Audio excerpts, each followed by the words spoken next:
అందరికీ నమస్కారం. ఆదిశక్తి పరాక్రమానికి నిదర్శనం శంభ నిశంభుల వధ.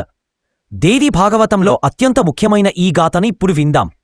పూర్వం శంభుడు నిశంభుడు అనే ఇద్దరు రాక్షస సోదరులు ఉండేవారు. వారు కఠోర తపస్సు చేసి ఏ పురుషుని చేతిలోనో తమకు మరణం లేకుండా బ్రహ్మ వద్ద వరం పొందారు. ఆ వర గర్వంతో ముల్లోకాలను జయించి దేవతలను స్వర్గం నుండి తరిమికొట్టారు.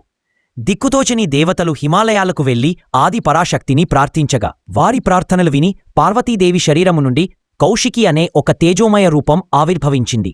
ఆమె అందానికి ముగ్ధులైన శంభుని అనుచరులు చండ ముందులు వెళ్లి తమ రాజుకు చెప్పారు. అహంకారంతో శంభుడు ఆమెను వివాహం చేసుకోమని సందేశం పంపాడు. అందుకు అమ్మవారు, నన్ను యుద్ధంలో ఎవరు ఓడిస్తారో వారినే నేను వివాహం చేసుకుంటాను అని నియమం పెట్టింది. దీంతో కోపోద్రిక్తుడైన శంభుడు తన సేనాధిపతులైన చండ ముండులను యుద్ధానికి పంపాడు. అప్పుడు దుర్గాదేవి తన నుదుటి నుండి భయంకరమైన కాళికాదేవిని సృష్టించింది. ఆ కాళికామాత చండ ముండులను సంహరించింది. అందుకే అమ్మవారికి చాముండా అనే పేర్వచ్చింది. ఆ తరువాత వచ్చిన రక్తబీజుడి రక్తం నేలపై పడితే కొత్త రాక్షసులు పుడతారని తెలుసుకుని కాళికా రూపంలో ఆ రక్తాన్ని చుక్కకూడా కింద పడకుండా తాగేసింది.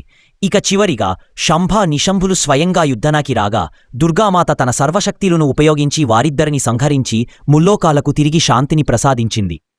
ఈ అద్భుత విజయం కూడా నవరాత్రులలో భాగమే. ఈ వీడియో మీకు నచ్చితే లైక్ చేయండి, షేర్ చేయండి, మా ఛానల్ని సబ్స్క్రైబ్ చేయండి. ధన్యవాదాలు.